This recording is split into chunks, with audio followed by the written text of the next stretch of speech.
మత్స్యకారుల అభివృద్ధి సంక్షేమానికి కూటమి ప్రభుత్వం కట్టుబడి ఉంది అని శ్రీకాకుళం ఎమ్మెల్యే గొండు శంకర్ అన్నారు. మండలంలోని బలరామపురంలో మత్స్యకారుల సేవా పథకాన్ని ఎమ్మెల్యే మంగళవారం ప్రారంభించి గౌరవ ముఖ్యమంత్రి వర్యులు శ్రీ నారా చంద్రబాబు నాయుడికి పాలాభిషేకం చేసిన అనంతరం మత్స్యకారులకు మత్స్యకార భరోసాను అందజేశారు.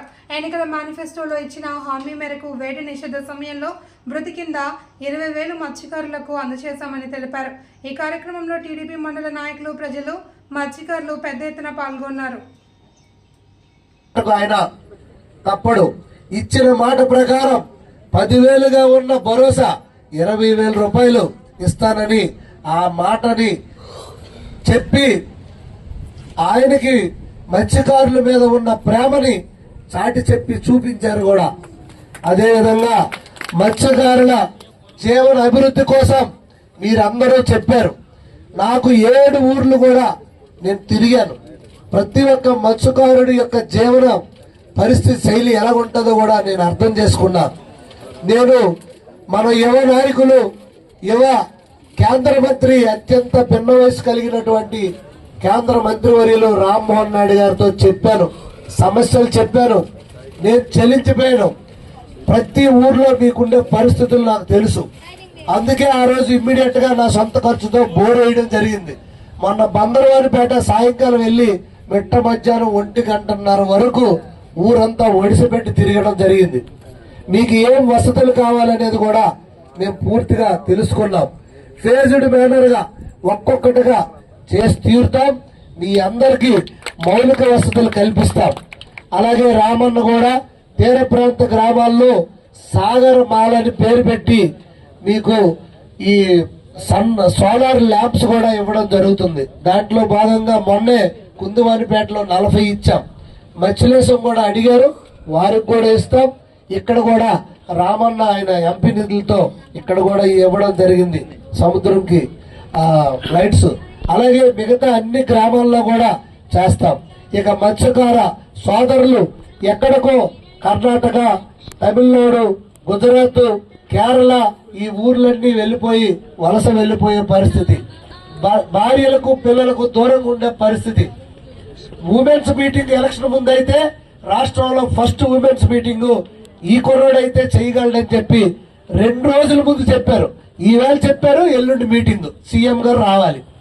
మున్సిపల్ హై స్కూల్ గ్రౌండ్ లో మీటింగ్ పెడితే 5,000 మంది మహిళా సోదరి మనులకు అక్కడ తెప్పిస్తే అక్కడ గౌరవ ముఖ్యమంత్రి వర్యులు అప్పుడు ప్రతిపక్ష నాయకులుగా ఉన్నప్పుడు, సార్ ఇక్కడ 7 మాది సుదీర్ఘమైనటువంటి తీర ప్రాంతం, 7 గ్రామాలు ఉన్నాయి. మత్స్యలేశంతో 8. ఈ 8 గ్రామాల్లో దాదాపు 35,000 మంది ఉన్నారు. వీరిలో చాలా మంది వేటకు వెళ్లిపోయిన పరిస్థితి. మాకు ఇక్కడ ఏదో ఒక మినీ జట్టి కావాలని నేను ఆయనకి అభ్యర్థన చేస్తే అక్కడ అనౌన్స్ చేశారు. ఆ అనౌన్స్ చేసిన మేరకు ఇప్పుడు ఈ రోజు మన నియోజకవర్గంలో పీజీపేటలో మినీ జట్టి చేయడానికి పూర్తి ఏర్పాట్లు చేస్తున్నాం. అలాగే బొడగట్లపాలెంలో ఫిషింగ్ హార్బర్ వస్తుంది, ఇక్కడ ఒకటి వస్తుంది. అలాగే బావనపాడులో ఒకటి వస్తుంది, మంచినీళ్ళపేటలో ఒకటి వస్తుంది. ఇవన్నీ వచ్చినట్లయితే మన జిల్లా మత్స్యకార సోదరులు ఎక్కడికి వెళ్లాల్సిన పరిస్థితి లేదు. తిరిగి మన జిల్లాకి వలస వచ్చే పరిస్థితి కూడా ఏర్పాటవుతుంది. ఇంకా 2 నదులు ఉన్నాయి.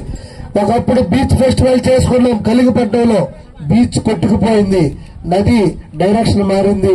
అలాగే ఇక్కడ కూడా డైరెక్షన్ మారిందని కలెక్టర్ గారు తీసుకొచ్చి పడవలో వెళ్ళాం. మంత్రులిద్దరికీ చెప్పాను. గౌరవ మత్స్యకార శాఖ మంత్రులు కింజరాపు అచ్చెన్నాయుడు గారికి కూడా మీ సమస్యలన్నీ వివరించాను. ఆయనకు కూడా సుదీర్ఘమైన ఈ తీర ప్రాంతం ఉన్నటువంటి ఆయన నియోజకవర్గం కనుక ఆయనకి అందరి మత్స్యకారుల యొక్క కష్టసుఖాలు తెలుసు. తప్పకుండా ఈ నది ఏదైతే పీజీపేటలో రోజు రోజుకి కొట్టుకొని ముందుకు వచ్చేస్తుంది.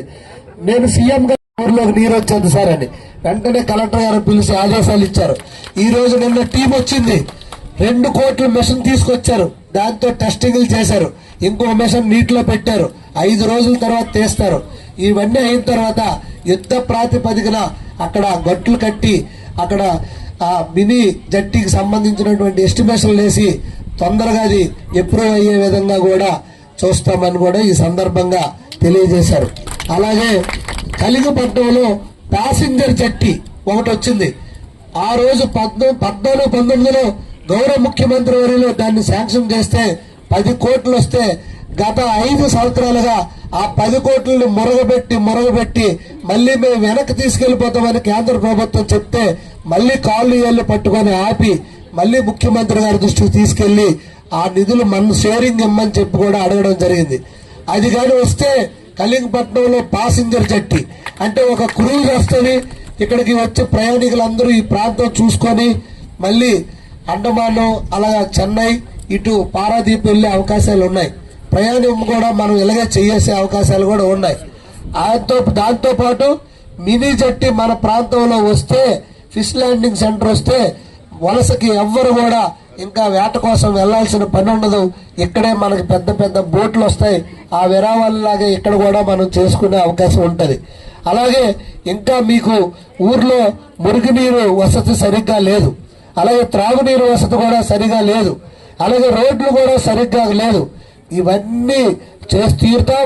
దాంతో పాటుగా మీరు వేట నుండి వచ్చేటప్పుడు ఊర్లోకి వెళ్ళడానికి ఇక్కడ షెల్టర్లు కానీ ఆ వలలు బాగు చేసుకోవడానికి షెడ్లు కానీ అలాగే ఫిష్ ల్యాండింగ్ సెంటర్స్ కానీ చేపలు ఎలా ఎండ పెడతారు అనేది కూడా ముఖ్యమంత్రి గారు ఆ ఎండబెట్టిన దగ్గరికి వెళ్ళి మధ్యాహ్నం ఎండలో గంట సేపు ఉన్నారంటే ఆయనకి మీ మీద ఉన్నటువంటి మమకారం, ప్రేమ, అభిమానం అనేది మీరు అందరూ గుర్తు చేసుకోవాల్సిందిగా కోరుచున్నాను. అలాగే ఇప్పుడు ఫిష్ ప్లాట్ఫామ్స్ తో పాటుగా మీకు డైరెక్ట్ గా చేపలు దొరికినప్పుడు వెళ్ళడానికి మీకు రోడ్డు లేని పరిస్థితి, 1-2 కిలోమీటర్లు నడిచి వెళ్లాల్సిన పరిస్థితి. అందుకు మీకు పక్కా సీసీ రోడ్లు వేస్తాం. దాంట్లో భాగంగా పీజీపేట ఆల్రెడీ 1.5 సీసీ రోడ్లు వేయడం జరిగింది. కుందువానిపేట శాంక్షన్ అయిపోయింది, ఎస్ఎంఎస్లేసం శాంక్షన్ అయిపోయింది. అలాగే ప్రతి ఒక్క